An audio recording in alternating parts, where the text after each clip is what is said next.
नमस्कार दोस्तों, मैं हूँ निशु और मेरे चैनल निशु डिवाइन वेल्स में आप सबका बहुत बहुत स्वागत है। दोस्तों कैसे हैं आप सब? आई होप आप सब लोग अच्छे होंगे, स्वस्थ होंगे और मस्त होंगे। दोस्तों आज की वीडियो में मैं लेकर आई हूँ आप लोगों को यह जानकारी कि डाकू रत्नाकर कैसे बने थे महर्षि वाल्मीकि। तो आइए दोस्तों वीडियो को स्टार्ट करते हैं। महर्षि वाल्मीकि भारत के दर्शन और इतिहास में एक बहुत ही चर्चित नाम है, जिन्होंने रामायण जैसा महाकाव्य लिखा, जिन्होंने सीता माँ को वनवास के समय शरण दी और राम के दो पुत्र लव कुश को शिक्षा दी।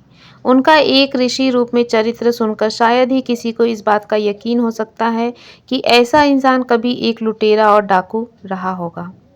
रत्नाकर नाम का एक डाकू जो राह से गुजरते लोगों पर घात लगाकर हमला करता और उन्हें लूट लेता। यहाँ आइए जानते हैं एक डाकू के ऋषि बनने की कहानी। दोस्तों एक समय की बात है कि रत्नाकर नाम का एक डाकू लोगों पर हमला करके जबरन उनसे उनकी संपत्ति छीनने का काम करता था। ऐसा करते काफ़ी समय हो गया। इसी बीच उस लुटेरे के जीवन में नारद मुनि से मिलन की जीवन बदलने की पूरी घटना हुई। जब नारद से हुई डाकू रत्नाकर की मुलाकात। अचानक नारद मुनि के सामने आकर रत्नाकर ने उन्हें डराने की कोशिश की, लेकिन नारद बिल्कुल भी विचलित नहीं हुए। नारद के इस स्वभाव को देखकर रत्नाकर को थोड़ी हैरानी हुई और उसने देखा कि नारद के पास वीणा के अलावा छीनने के लिए कोई खास संपत्ति भी नहीं है। इसके बाद भी रत्नाकर ने नारद से कहा कि जान बचानी है तो जो भी कीमती उसके पास है सब दे दे। नारद ने कहा कि उनके पास एक बहुत अनमोल चीज है, लेकिन रत्नाकर क्या तुम उसे ले पाओगे? रत्नाकर फिर थोड़ा हैरान हुआ। क्या इस कर में परिवार तुम्हारा सहभागी है? फिर नारद ने एक प्रश्न किया उनसे कि रत्नाकर, लूट का जो भी काम करते हो वह किसके लिए कर रहे हो? उसका जवाब था अपने परिवार की सुविधाओं के लिए और उनका भरण पोषण करने के लिए। फिर नारद मुनि ने अगला सवाल किया, तुम अपने परिवार को लोगों से धन लूटकर दे रहे हो, क्या जब इस कर्म का परिणाम आने पर भी वो परिवार तुम्हारा साथ देगा? क्या इस डकैती के कर्म में तुम्हारा परिवार तुम्हारा सहभागी बनेगा? क्या समय आने पर इस काम के लिए परिजन तुम्हारे साथ खड़े होंगे?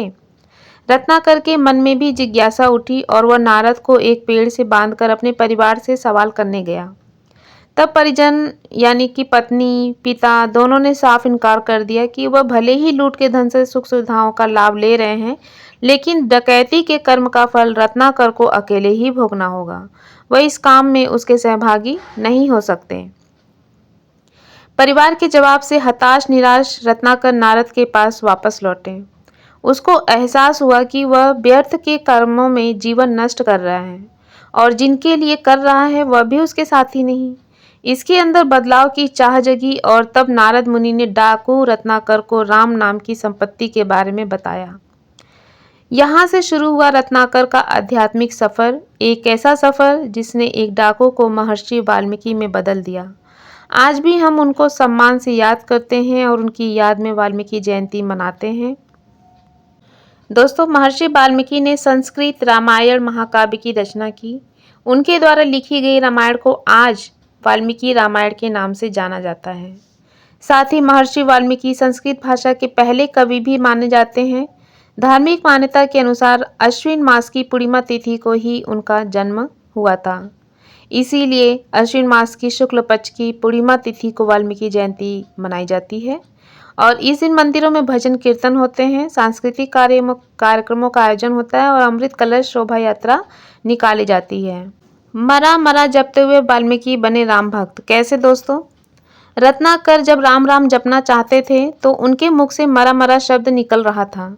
राम का उल्टा नाम जपता देख नारद मुनि ने उनसे कहा, तुम मरा मरा ही जपो, तुम्हें राम अवश्य मिलेंगे। इसी तरह राम का नाम जपते जपते रत्नाकर तपस्या में लीन हो गए और उनके शरीर पर दीमकों ने बाम्बी बना ली।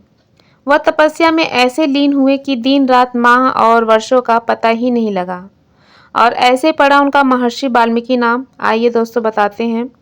रत्नाकर की तपस्या से प्रसन्न होकर ब्रह्मा जी ने दर्शन दिए। रत्नाकर के शरीर पर दीमकों का पहाड़ बन गया था।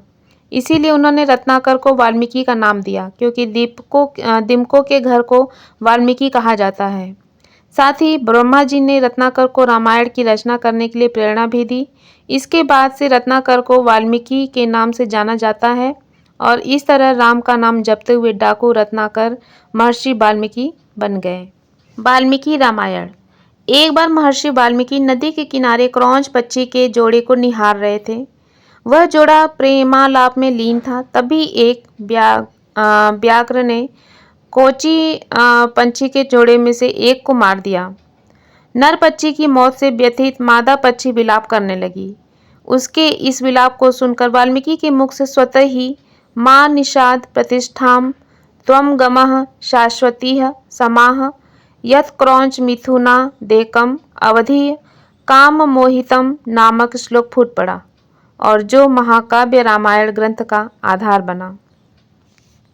तो दोस्तों यह थी महर्षि वाल्मीकि जी की डाकू रत्नाकर से महर्षि वाल्मीकि बनने की कहानी और किस तरह से उन्हें रामायण महाकाव्य लिखने की प्रेरणा मिली और किस तरह से उन्होंने अपने जीवन को उत्तम बनाया और किस तरह से आज हम उनके कर्मों के कारण उनको याद करते हैं।